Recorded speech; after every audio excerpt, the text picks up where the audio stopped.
Welcome to this class. So from now onwards, there'll be a shift in the way the course runs. The focus will be more towards what you pick up rather than the class oriented things or class based things. So you'll get time. We are starting out simple. There were 5 papers, 2 were compulsory, the other 3 were optional if you had an interest, and that fraction will keep on increasing, but you'll get more time. You may get 2 days off and so on and so forth to be able to read them. And then we'll do the same thing. When we get back, we'll make sure that you've read it, and then we will discuss that at a higher level, and that's the way it will go forward. Okay.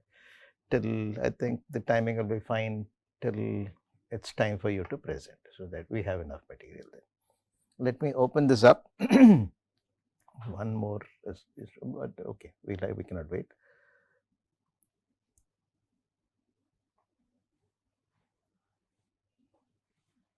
Okay, it's available under the same folder. Oxygen supply and RS. Last link, 10 minutes please. We're starting at 10:02 according to this. 10:12 I stop accepting responses. You will not get your marks immediately because it will be a little unfair if you miss one and then you miss out the whole thing. Rather than that, I will do a manual grading and let you know whenever you need them. And okay, people, oh boy, it's okay.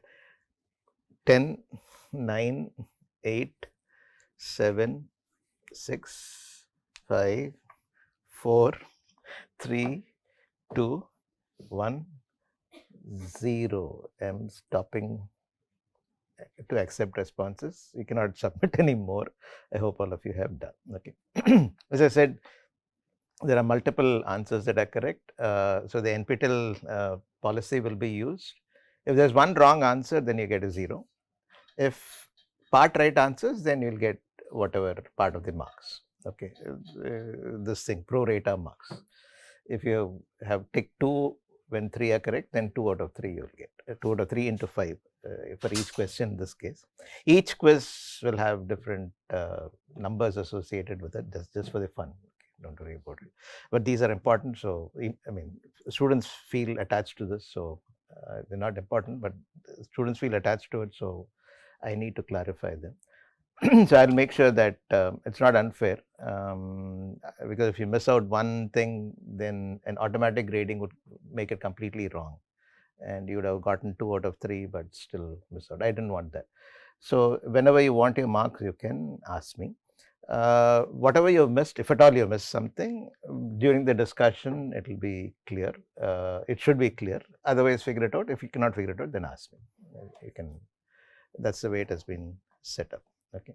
So this will be the way the quizzes are. You need to know things. Some level of understanding, not too deep a level of understanding. Some level of understanding is what I look for. Deeper understanding I don't expect at this stage. When it is a first exposure, I don't expect deep understanding. Okay, but based on whatever we discussed today and so on and so forth, your understanding will automatically improve, whatever level you get it. Good. Okay, fine. Then I'll grade them at an appropriate time and so on. Rather, whatever, see the marks at an appropriate time. Today we'll discuss, okay, let me first discuss this and then.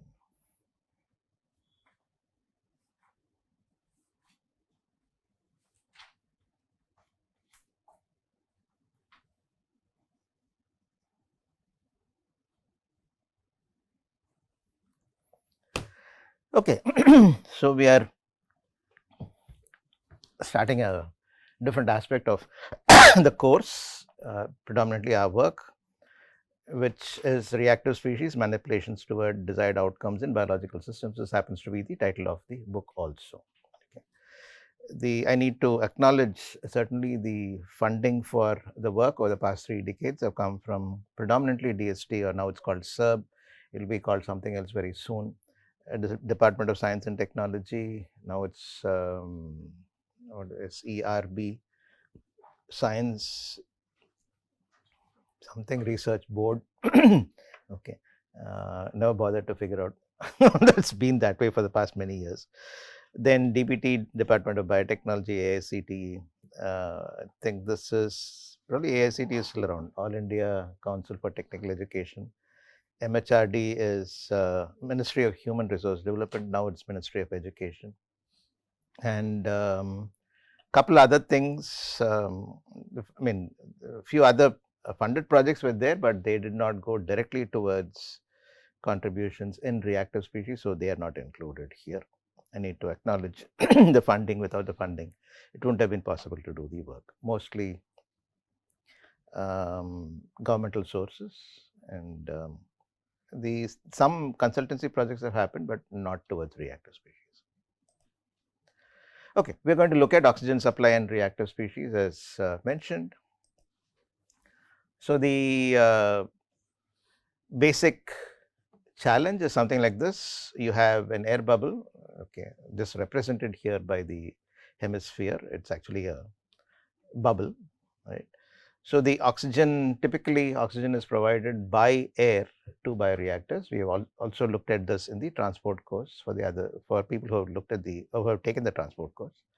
See, oxygen from inside the bubble moves from let's say the center of the bubble to the edge or the interface, and then near the interface in the liquid region, there is a region where close to the interface where there is a huge drop in concentration.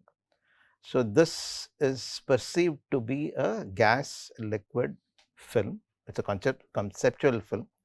The reality is that there is a huge drop in concentration, and we look at it in terms of aspects related to film resistance, conductance, and so on and so forth, and we try to understand things in terms of our frameworks. Okay, that is the reason why we have this. And then you have the liquid through which it goes. There's no consumption here. And if you consider a single cell, there could be many cells. We are considering a single cell here. This is a different phase altogether, a semi-solid, semi-liquid phase. So, you could consider a film around this cell, which is the liquid solid film, and there is a drop in concentration there. Okay. So, this is refreshing whatever we did in transport. These two are of course conceptual films. So, the challenges are as follows. You already know that the solubility is low of oxygen. It is about 8 ppm under typical conditions, 27 degrees C, 1 atmosphere pressure, and so on and so forth. That is, so you cannot store oxygen. You also do not want to store oxygen because it is going to result in reactive oxygen species, which are not good for our systems. Okay, so, you want to add as and when needed, and even nature does not allow storage. Fundamentally, you cannot store in water. In addition, so this is the thermodynamic limitation. Kinetically, the gas liquid film resistance especially is very high. If you have single cells, then this is the highest resistance to the transport of oxygen. Okay. If you look at, let's say, the flux of oxygen, if you have lesser resistance, the flux will be more, or the flux into area will be more, the rate will be more. If the resistance is less, the rate will be more. If the resistance is more, the rate will be less. As simple as that. That's the way we understand things. In this case, you have a high film resistance here, the gas liquid film resistance, and therefore, we are kinetically also limited. So, you cannot store, thermodynamically limited, high gas liquid film resistance, so kinetically limited. So, as a result, there is not enough oxygen inside the cell. In other words, you cannot supply oxygen at rates that are needed by the cells in culture. It's always good to think in terms of the rates. Dynamic system, things change. Rates make more complete sense than amounts. So, the classic problem when we started working on this in bioreactors, people have done very many things to overcome this. Some are mentioned in the paper. And then our idea was something like this. This was entirely our idea. I thought that gas liquid film resistance is the largest, or rather we thought of looking at the kinetic part. Gas liquid film resistance is the largest. If we can get rid of that, then we have gotten rid of a fundamentally impeding factor. Okay. So, we thought that it will be great. as long as there are two phases, gas liquid, there will be a gas liquid film. You cannot avoid that. That's nature. Okay. So if you want to avoid a gas liquid film, then you need to have everything in the liquid phase. And so the idea was to generate oxygen in the liquid phase. Okay, this is when the concepts become clearer. Oxygen is a species. It can exist in a gas phase, liquid phase, solid phase, depending on the temperature, pressure conditions. The ambient conditions make it a gas. It can dissolve in a liquid. When it is dissolved in a liquid, it is in the liquid phase, right? It is not in a gas phase, it's in a liquid phase. And then let's not get into solid. When you take pure oxygen and apply conditions of temperature low enough and appropriate pressure, then it becomes a solid, and so on and so forth. It's not relevant here, so we'll stop with the liquid. So if we provide oxygen in the liquid phase, then it is fine. Okay. The species is important. The phase is not important for the reactions too. Phase is important, yes, but in this case, the species is a lot more important. So we thought of providing oxygen directly in the liquid phase. If you want to do that, you need a reaction that generates oxygen. So went through various things, this through textbooks and so on and so forth, searches and things like that. Then I came across this reaction, hydrogen peroxide being broken down into water and oxygen, clean green reaction it's called, it was called even at that time, by an enzyme catalase. Okay. So you need catalase. So we thought of hydrogen peroxide, add catalase along with it and get things done. If you need to add an enzyme, that's too expensive, right? Very expensive. So we didn't want to do that. So I was wondering what to do, all this in the ideating phase. At that time, I had borrowed Brock microbiology from the library for some reason. So I was just flipping through it, and there was a statement there which said, all aerobes contain catalase. Done. Okay. I mean, great relief for me. Just one small sentence. It was really a small sentence there. Great relief for me. I said, great. If all aerobes contain catalase, aerobes are the ones that need oxygen. So we will, I mean, at that point in time, you tend to think of many scenarios. So the wishful thinking was, we will add hydrogen peroxide. The cell will somehow sense hydrogen peroxide, put out catalase, break it down and take the oxygen. Okay, this was the general thinking at that point in time, because we needed to have some way by which it works, right? So then we did the experiments. We did the initial experiment where we added a pulse. It was a great joy and relief to see an immediate increase in DO, immediate in a few minutes later, increase in DO went up and came down when we added it to culture. It was a bioreactor culture, actually, 1 liter bioreactor culture. One of my MTech students did this experiment. I was did that, and then he showed it to me.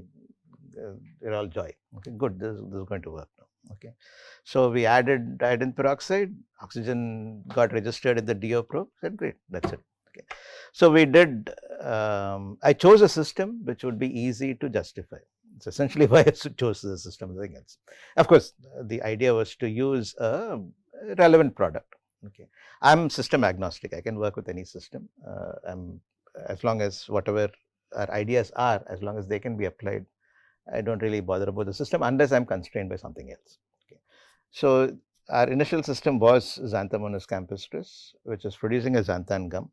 It was supposed to be a viscous fermentation. So I said, if I show it in a viscous fermentation, then I have better justification and so on. I thought it may not be very easy to justify, and therefore at least I'll justify it for these things.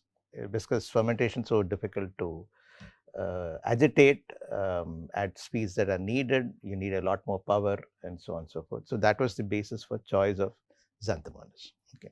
And Xanthomonas is a widely used product. It's still a widely used product with various different applications. What we found was, when we did the conventional cultivation with aeration, the KLA was 450 R inverse, but very high KLA we had. We had HPLC Fritz that caused very fine bubbles and so on and so forth. The KLA was not low. Okay. But despite that, the DO fell from 100%, close to 100% to 0 in about 6.5 hours and remained pretty much 0 throughout. There is some explanation for this in the paper. You can read the explanation for the increase, or a possible reason for this increase and so on and so forth. We didn't explore this, not our interest. Whereas when we did the cultivation with LPOS, okay, note this is a 72-hour fermentation, 3 days, right?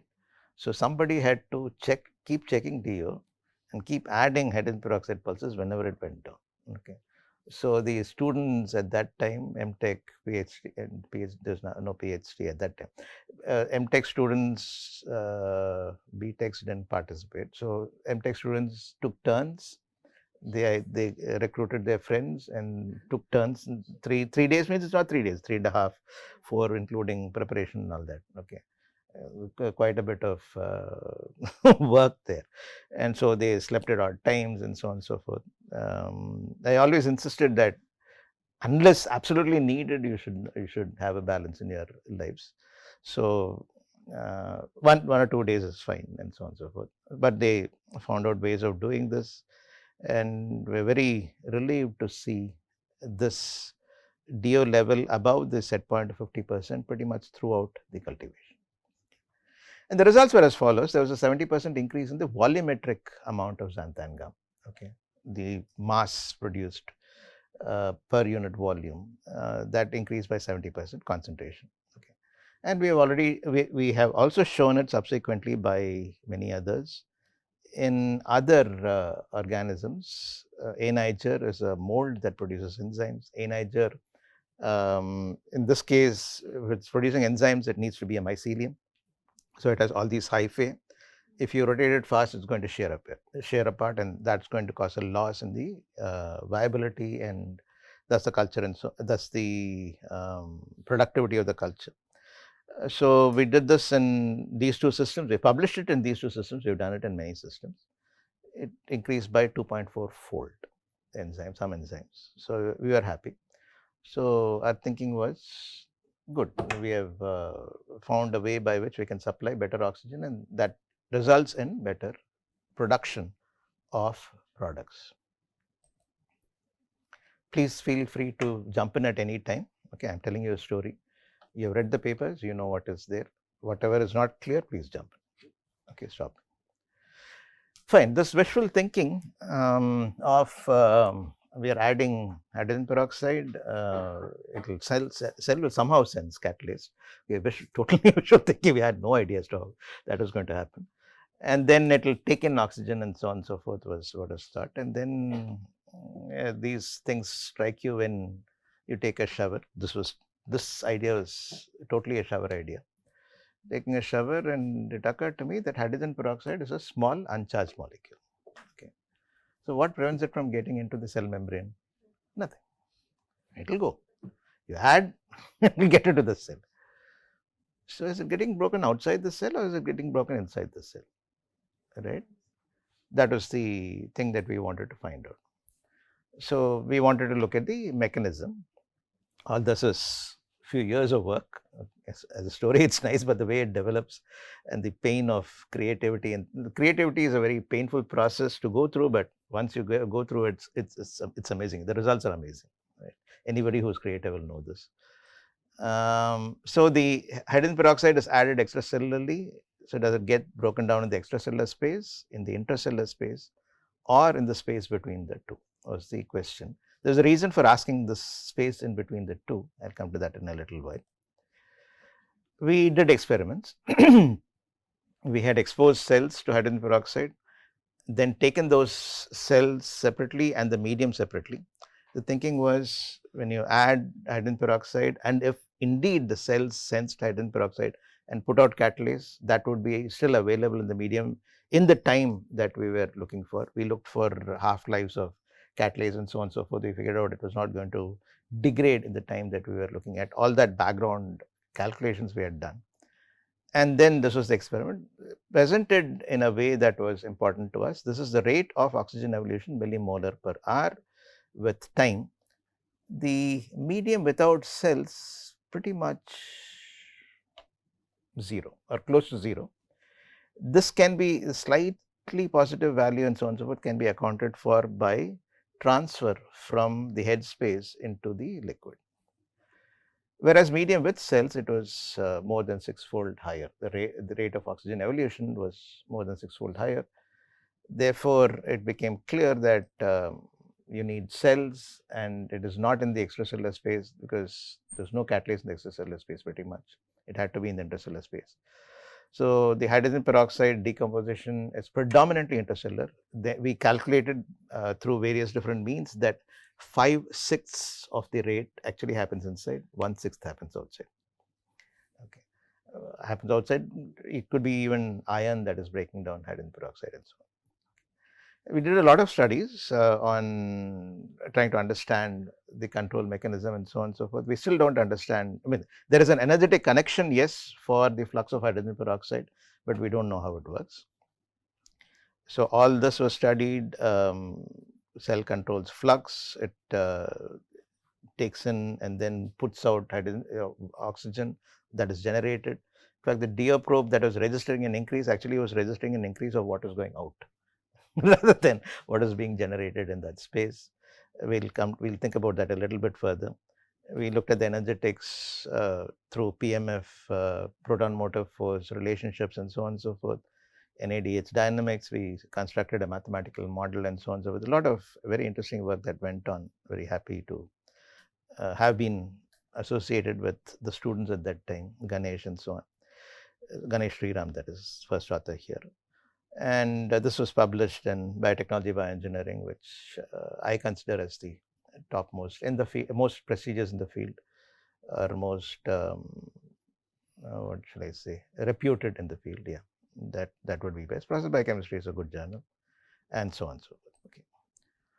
So, at the end of all this work, we figured out that we have done things by which oxygen is made available to the cells at the place of need, which is inside the cell, right. So, wherever it is needed, it has been made available.